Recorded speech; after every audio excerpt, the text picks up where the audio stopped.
ನಮಸ್ಕಾರ. ಇವತ್ತು simple food ಹೌಸಲ್ಲಿ ಮ್ಯಾಂಗೋ ಮಿಲ್ಕ್ ಶೇಕ್ ಮಾಡೋದು ಹೇಗಂತೇಳಿ ನೋಡ್ಕೊಂಡು ಬರೋಣ. ಮೊದಲಿಗೆ ಒಂದು ಪಾತ್ರಕ್ಕೆ 1 ಗ್ಲಾಸಷ್ಟು ಹಾಲನ್ನು ಹಾಕ್ಕೊಳ್ಬೇಕು. ಅದಕ್ಕೆ 1 ಟೇಬಲ್ ಸ್ಪೂನ್ ಅಷ್ಟು ಕಸ್ಟರ್ಡ್ ಪೌಡರನ್ನು ಹಾಕ್ಕೊಳ್ಬೇಕು. ಇದನ್ನೀಗ ಒಂಚೂರು ಗಂಟಿಲ್ದೆ ಹೋದಾಗೆ ಚೆನ್ನಾಗಿ ಮಿಕ್ಸ್ ಮಾಡ್ಕೊಳ್ಬೇಕು.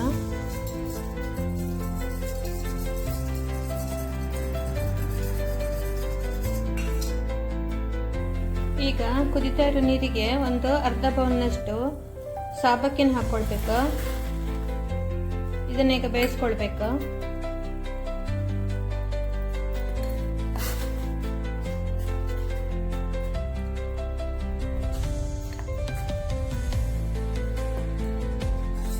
ಈಗ ಇದನ್ನ ಕಸ್ಟರ್ಡ್ ಪೌಡರ್ ಮಿಕ್ಸ್ ಮಾಡಿದ ಹಾಲನ್ನ ಚೆನ್ನಾಗಿ ಕುದಿಸ್ಕೊಳ್ಬೇಕು.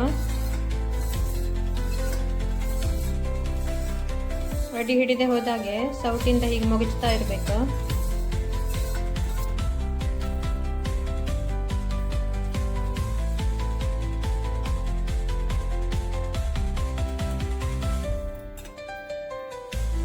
ಈಗ ಚೆನ್ನಾಗಿ ಕುದಿ ಬಂತು, ಸಾಕು. ಇದನ್ನ ಬಂದ್ ಮಾಡಿ ಸ್ವಲ್ಪ ತಣಿಲಿಕ್ಕೆ ಇಟ್ಕೊಳ್ಳೋಣ. ಈಗ ಮಿಕ್ಸಿ ಜಾರಿಗೆ ಮಾವಿನ ಹಣ್ಣಿನ ಪೀಸಸ್ ಅನ್ನ ಹಾಕೊಂಡು ಹರ್ಕೊಳ್ಬೇಕು.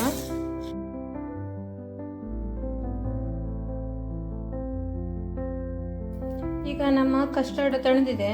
ಇದ್ರ ಜೊತೆಗೆ ಈಗ ಹರ್ಕೊಂಡಿರುವಂತ ಮಾವಿನ ಹಣ್ಣನ್ನ ಸೇರಿಸ್ಕೊಳ್ಬೇಕು.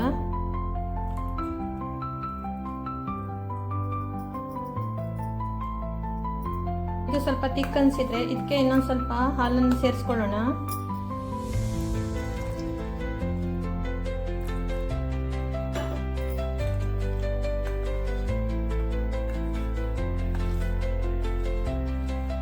ಈಗ ಇದಕ್ಕೆ ಒಂದು ಅರ್ಧ ಬೌಲ್ನಷ್ಟು ಚಿಯಾ ಸೀಡನ್ನು ನೆನೆಸಿಟ್ಟಿದ್ದು ಅದನ್ನ ಸೇರಿಸ್ಕೊಳ್ಬೇಕು.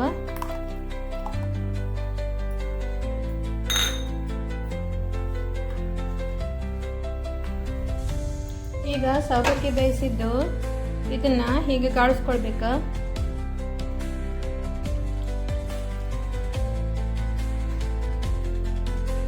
ಇದರ ನೀರಿನ ಅಂಶನೆಲ್ಲ ತೆಗಿಬೇಕು. ಈಗ ಇದ್ರ ಮೇಲೆ ಸ್ವಲ್ಪ ತಣ್ಣೀರು ಹಾಕಬೇಕು. ಇದರಿಂದ ಸಬ್ಬಕ್ಕಿ ಉದುರಾಗಿ ಸಿಗ್ತದೆ ನಮಗೆ.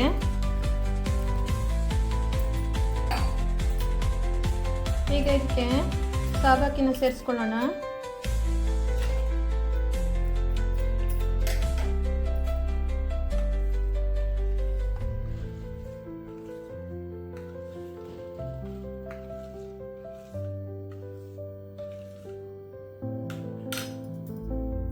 ಈಗ ಇದಕ್ಕೆ ಸ್ವೀಟಿಗೆ ನಾವು ಏನನ್ನು ಹಾಕೊಳ್ಳಿಲ್ಲಾಗಿತ್ತು.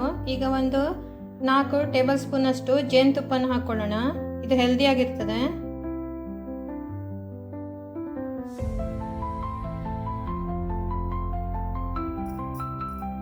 ಈಗ ಇದನ್ನ ಕೂಲ್ ಆಗ್ಲಿಕ್ಕೆ ಫ್ರಿಜ್ ಒಳಗೆ ಇಟ್ಕೊಳ್ಳೋಣ 1 ತಾಸು.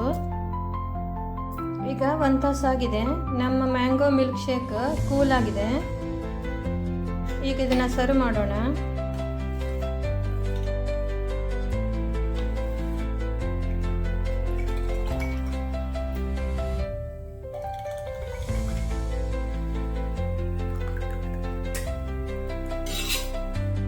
ಈಗ ಇದಕ್ಕೆ ಗೋಡಂಬಿ ಮತ್ತು ಬಾದಾಮಿ ಕೊಚ್ಕೊಂಡಿರೋದು, ನೀವು ಯಾವ ಡ್ರೈ ಫ್ರೂಟ್ಸ್ ಬೇಕಾದರೂ ಹಾಕ್ಕೋಬೋದು.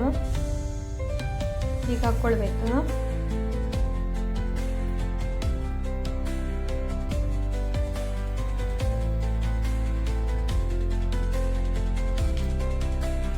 Thanks for watching.